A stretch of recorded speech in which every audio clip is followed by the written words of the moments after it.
दोस्तों, स्वागत है आप सबका गर्ग ट्यूशन पॉइंट में। आज हम नॉर्मलाइजेशन करेंगे कि नॉर्मलाइजेशन क्या है और क्या क्या वेज है, कौन कौन से वेज है नॉर्मलाइजेशन करने के। अगर आपको नॉर्मलाइजेशन समझना है, उसके वेज क्लियरली समझना है तो आप वीडियो को एंड तक देखिए। और उससे पहले अगर आपने मेरे चैनल को अभी तक सब्सक्राइब नहीं किया है तो आप चैनल को सब्सक्राइब कर लीजिए।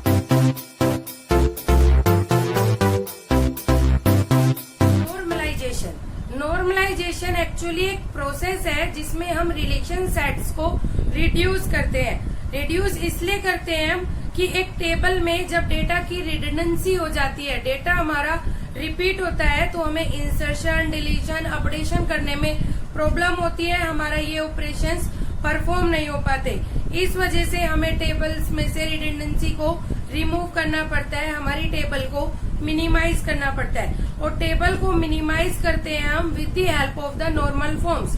नॉर्मल फॉर्म की हेल्प से हम नॉर्मलाइजेशन प्रोसेस को परफॉर्म करते हैं। आइए अब देखते हैं हम कौन कौन से नॉर्मल फॉर्म्स हैं और किस तरह से उनकी हेल्प से हम टेबल को रिड्यूस कर सकते हैं। Normal form, first normal form का मतलब होता है आपकी जो टेबल है वो सिंगल वैल्यू एट्रीब्यूट्स होनी चाहिए। मतलब उसमें कोई भी जो एलिमेंट आपके एट्रीब्यूट्स है वो मल्टी वैल्यूड एट्रीब्यूट्स नहीं होने चाहिए। मल्टी वैल्यूड एट्रीब्यूट्स का मतलब हम इस टेबल के थ्रू समझते हैं। मान लीजिए हमारे पास एक स्टूडेंट की टेबल है और उसमें serial number, student name, student phone और स्टूडेंट का स्टेट लिखा हुआ है। एक स्टूडेंट है सीरियल नंबर 1 राम, जिसके 2 कॉन्टैक्ट नंबर है और हमने इसी फोन में इस एट्रीब्यूट में दोनों कॉन्टैक्ट नंबर लिख दिया है। तो जब एक ही कॉलम में 2 वैल्यूज लिखी जाए, ये होती है मल्टी वैल्यू एट्रीब्यूट और ये हमारी 1 नॉर्मल फॉर्म को वायलेट करता है। ये हमारा नॉर्मलाइजेशन नहीं है, ये हमारी फर्स्ट नॉर्मल फॉर्म में ये टेबल नहीं है। तो हमें अब क्या करना होगा, इसे 1NF में 1 नॉर्मल फॉर्म में कन्वर्ट करना होगा। 1 नॉर्मल फॉर्म में इस टेबल को कैसे कन्वर्ट करेंगे, देखिए हम इस मल्टी वैल्यूड को सिंगल वैल्यूड में कन्वर्ट कर देंगे। Serial number 1, student name Ram, phone number, first उसका रोल नंबर, फोन नंबर लिख देंगे, उसका state. Second same serial number, same name, अब आप फोन नंबर, कॉन्टैक्ट नंबर उसका चेंज कर देंगे। और यहाँ पर देखिए इस टेबल में अब हर एट्रीब्यूट का सिंगल एट्रीब्यूट्स है, हर रो में सिंगल एट्रीब्यूट्स है। इसका मतलब ये क्या हुआ, ये टेबल अब 1NF में हो गई। इस टेबल के अंदर कोई भी मल्टी वैल्यूड हमारे एट्रीब्यूट्स नहीं है। तो ये होता है हमारा 1NF। 1NF का मतलब कोई भी टेबल 1NF में कब होती है, जब उसमें सारे एट्रीब्यूट सिंगल एट्रीब्यूट्स होंगे, सिंगल वैल्यूड एट्रीब्यूट्स होंगे, कोई भी मल्टी वैल्यूड एट्रीब्यूट्स नहीं होगा। Second normal form, second normal form का मतलब अगर कोई टेबल, फर्स्ट उसकी हमारी 2 कंडीशंस होती हैं। एक तो आपकी टेबल ऑलरेडी फर्स्ट NF में होनी चाहिए, फर्स्ट नॉर्मल फॉर्म में होनी चाहिए।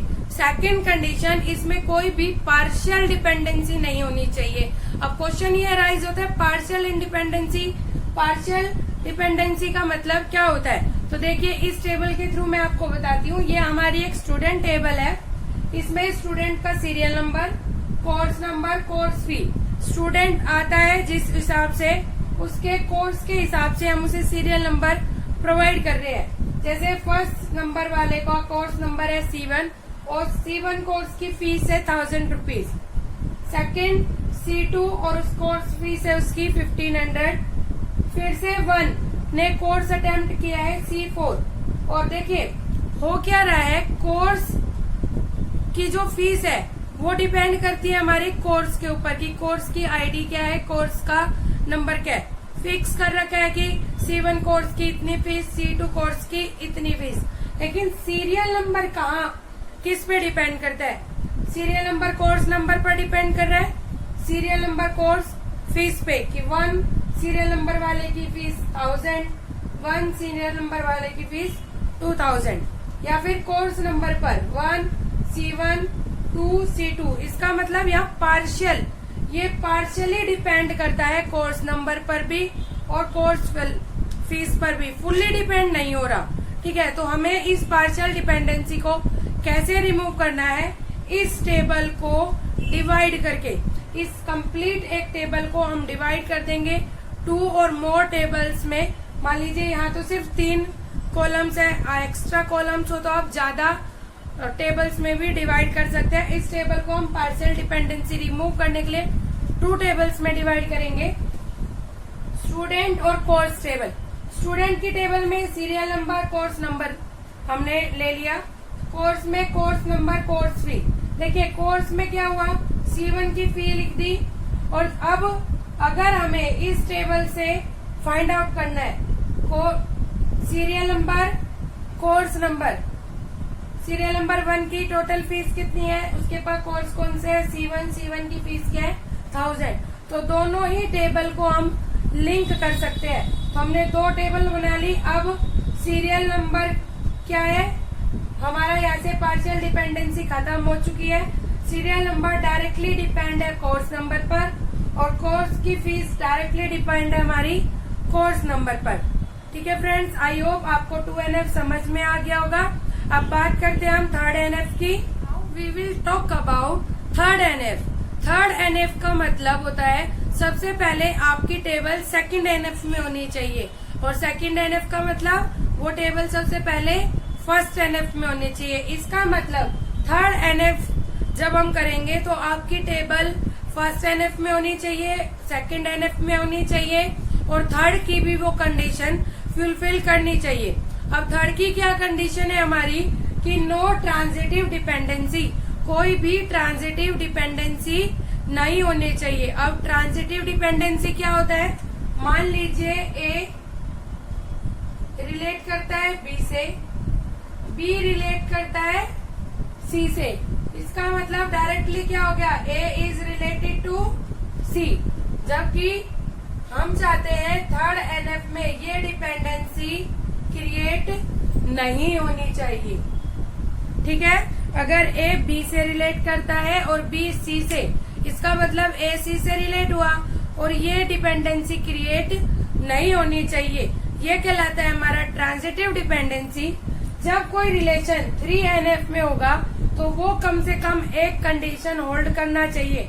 वो कंडीशन किस पे डिपेंड करती है, मान लीजिए X रिलेटेड टू Y, तो X related to Y, X या तो सुपर की होना चाहिए हमारा, या फिर जो Y है वो हमारा पार्ट होना चाहिए सेम कैंडिडेट की का, वो उस कैंडिडेट की का एक पार्ट होना चाहिए, वो एक प्राइम एट्रीब्यूट होना चाहिए।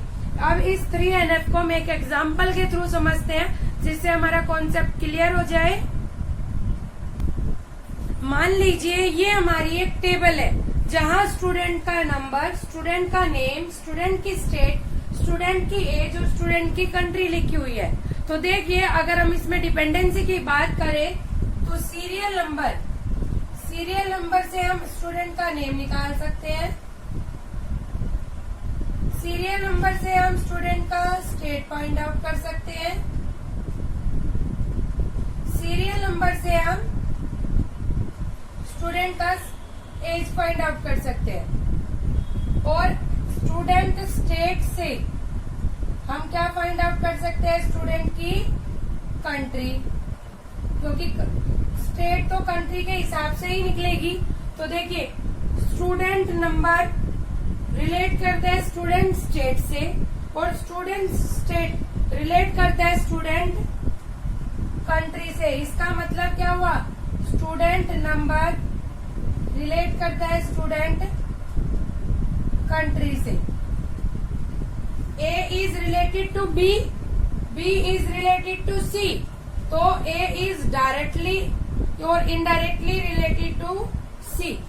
और ये क्या कर रहा है हमारा, ये एक ट्रांजिटिव डिपेंडेंसी है जो हमारी 3rd नॉर्मल फॉर्म को वायलेट कर रहा है। मैं दोबारा बताती हूँ, देखिए सीरियल नंबर रिलेट करता है सीरियल नेम से, सीरियल नंबर से हम सीरियल स्टेट फाइंड आउट कर सकते हैं स्टूडेंट की, स्टूडेंट नंबर से स्टूडेंट की एज और स्टूडेंट की कंट्री फाइंड आउट कर सकते हैं हम स्टूडेंट की स्टेट से। तो देखिए student number, student state, student state, student country. इसका मतलब अगर इन दोनों को, इसे मैं कह रही हूँ A is related to B, and this is B related to सी।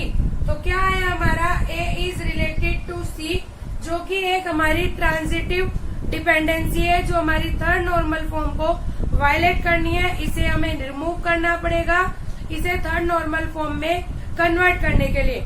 और ये मिनिमाइज कैसे होगा, इसको रिमूव कैसे करेंगे, इस टेबल को डिवाइड करके।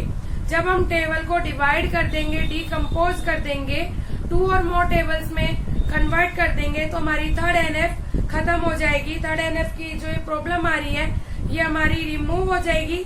लेकिन हमें इसे डिकम्पोज करते हुए ये ध्यान रखना है कि ये सेकेंड नॉर्मल फॉर्म में भी रहे और फर्स्ट नॉर्मल फॉर्म में भी। तो देखिए हम इसे डिकम्पोज कैसे कर सकते हैं। हम 2 टेबल बना ले,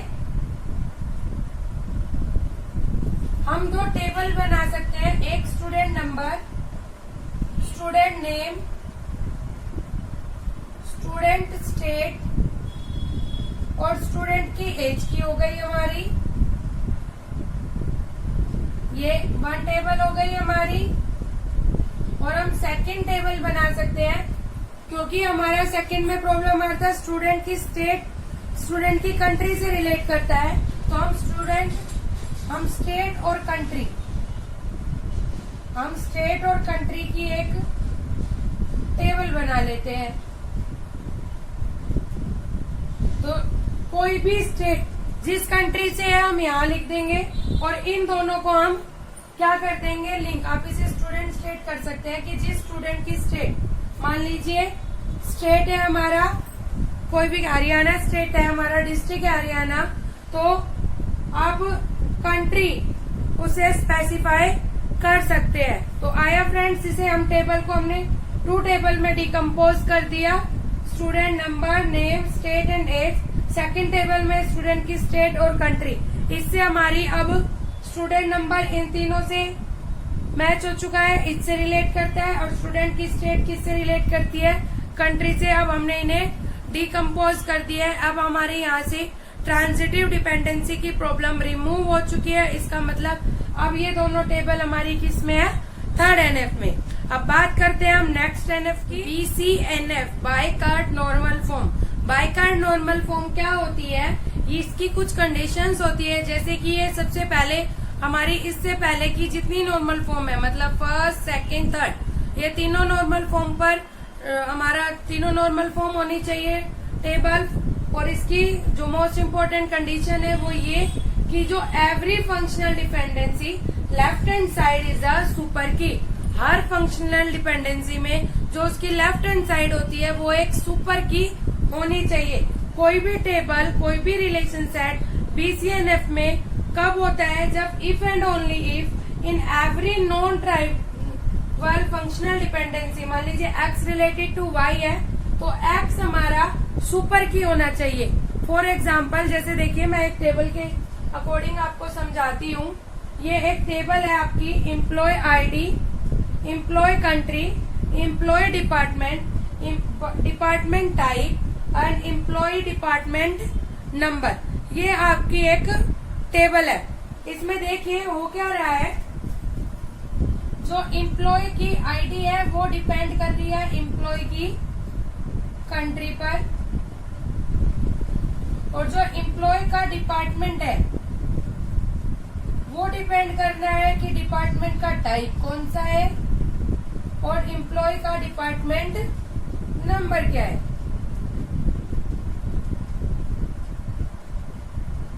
ठीक, इसका मतलब अगर इस टेबल में हम कैंडिडेट की बात करें तो इन दोनों को मिलकर क्या बनती है हमारी कैंडिडेट की। ये दोनों मिलकर बनाएंगी हमारी कैंडिडेट की। और हमने कहा था कि जो ये एक्स है ये एक हमारी सुपर की होनी चाहिए। इसका मतलब ये बीसीएनएफ को, हमारे बीसीएनएफ की कंडीशन को वायलेट करता है। क्यों? क्योंकि ये दोनों ही अलग से कोई की नहीं है, कोई प्राइमरी कोई सुपर की नहीं है। ठीक है, ये किसी न किसी पर एक और एक से ज्यादा पर डिपेंड करती है। तो क्या हुआ, ये बीसीएनएफ की कंडीशन को वायलेट करता है और अब हमें इसे डिकम्पोज करना पड़ेगा, डिवाइड करने पड़ेगा इस टेबल को, इसे बीसीएनएफ में कन्वर्ट करने के लिए। तो देखिए इस टेबल को हम कैसे कन्वर्ट कर सकते हैं BCNF में। आप एक टेबल बनाइए एम्प्लॉय आईडी और एम्प्लॉय कंट्री की। एम्प्लॉय आईडी और एम्प्लॉय कंट्री की एक टेबल बनाइए। इसमें क्या हो गया, एम्प्लॉय आईडी हमारी एज ए सुपर की हो जाएगी इस टेबल के अंदर। दूसरी टेबल बनाइए इस रिलेशन को लेकर, मतलब एम्प्लॉय डिपार्टमेंट। फर्स्ट टेबल ये हो गई। सेकंड टेबल क्या हो गई हमारी, एम्प्लॉय का डिपार्टमेंट, डिपार्टमेंट का टाइप और एम्प्लॉय डिपार्टमेंट नंबर। ये आपने एक टेबल बना दी। तो एम्प्लॉय का डिपार्टमेंट क्या हो गया, यहाँ पर हमारा सुपर की हो गया, सुपर की का पार्ट हो गया। तो अब हुआ क्या कि अब हमें इन दोनों को एक हमें थर्ड टेबल बनानी पड़ेगी जहां ये दोनों एज अ सुपर की अब काम आ रहे होंगे। जैसे यहाँ एम्प्लॉय आईडी इसकी हमारी प्राइमरी की हो गई, इधर एम्प्लॉय का डिपार्टमेंट प्राइमरी की हो गया।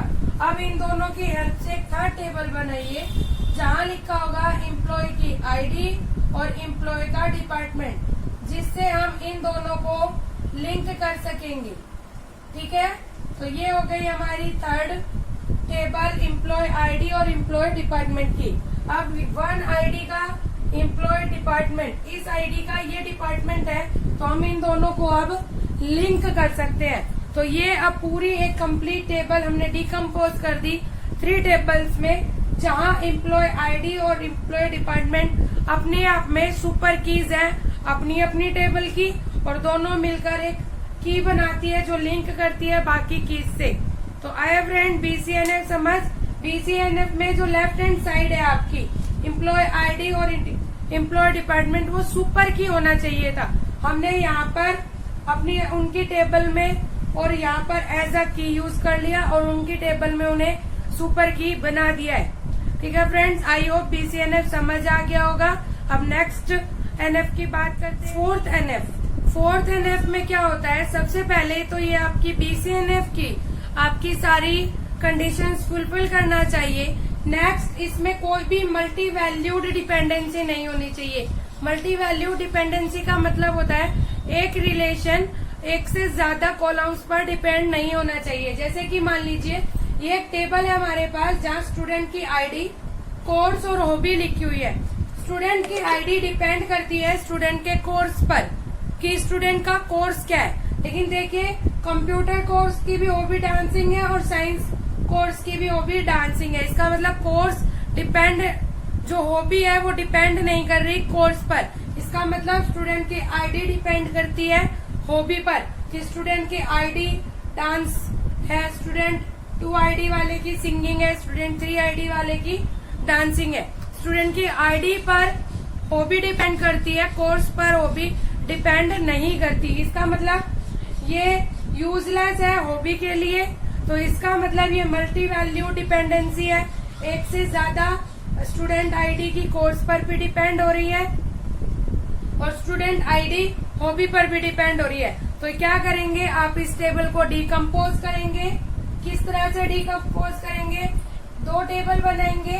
एक टेबल में स्टूडेंट की आईडी और स्टूडेंट का कोर्स, और दूसरी टेबल में आप स्टूडेंट आईडी और हॉबी लिखेंगे। इसमें से आप कोर्स को रिमूव कर देंगे। इससे क्या हुआ, दोनों ही केस में स्टूडेंट आपकी एक सुपर की बन चुकी है, जहां BCNF की कंडीशन फुलफिल होती है कि if X is related to Y then X super key होना चाहिए। ठीक है फ्रेंड्स, अब बात करते हैं हम नेक्स्ट 5th नॉर्मल फॉर्म की। नॉर्मल फॉर्म में सबसे पहली कंडीशन होती है आपकी कि 4th नॉर्मल फॉर्म तक की सारी कंडीशंस फुलफिल होनी चाहिए। नेक्स्ट, इसमें कोई भी जॉइंट डिपेंडेंसी नहीं होनी चाहिए। अगर आपके टेबल्स डिवाइडेड है 2 और 3 टेबल्स में, 2 और मोर टेबल्स में, और अगर आप उनको ज्वाइन करते हैं तो आपका डेटा क्या होना चाहिए, लॉस नहीं होना चाहिए। तो कोई भी जॉइंट डिपेंडेंसी नहीं होनी चाहिए और ज्वाइनिंग शुड बी लॉसलेस। और अगर आप ज्वाइन करते हो 2 और मोर टेबल्स को, तो आपका जो डेटा है वो लॉस नहीं होना चाहिए। इस 5th नॉर्मल फॉर्म को हम प्रोजेक्ट ज्वाइन नॉर्मल फॉर्म भी कहते हैं। देखिए, इस नॉर्मल फॉर्म को हम एग्जांपल के थ्रू समझते हैं। मान लीजिए हमारे पास एक टेबल है सब्जेक्ट, लेक्चरर और सेमेस्टर की, जहां कंप्यूटर सब्जेक्ट लेक्चरर ए भी पढ़ाता है, कंप्यूटर सब्जेक्ट लेक्चरर बी भी पढ़ाता है, और दोनों ही सेमेस्टर S1 के हैं। मैथ लेक्चरर बी पढ़ाता है सेमेस्टर S1 में, मैथ लेक्चरर पढ़ाता है सी S2 सेमेस्टर में। ठीक है, तो इसमें क्या हो रहा है, सब्जेक्ट लेक्चरर पर डिपेंड कर रहे हैं, सब्जेक्ट सेमेस्टर पर डिपेंड कर रहे हैं कि कौन सा सब्जेक्ट सेमेस्टर कौन से सेमेस्टर में है, कौन सा लेक्चरर कौन से सेमेस्टर में पढ़ाता है। ठीक है, तो ये क्या हो रहा है, ज्वाइन डिपेंडेंसी नहीं है। तो इसको आपको क्या करना पड़ेगा, डिकम्पोज करना पड़ेगा। 5th नॉर्मल फॉर्म को आप तब तक डिकम्पोज कर सकते हो एक टेबल को, तब जब तक हमारा डेटा डिकम्पोज हो सके और डेटा ज्वाइन करने पर लॉस नहीं हो। जैसे आप इसकी टेबल बना सकते हो, एक सब्जेक्ट और लेक्चरर की टेबल बन गई, एक सब्जेक्ट और सेमेस्टर की टेबल बन जाएगी, और थर्ड आपकी लेक्चरर कौन सा लेक्चरर कौन से सेमेस्टर में पढ़ाता है। 3 टेबल आपकी बन जाएंगी।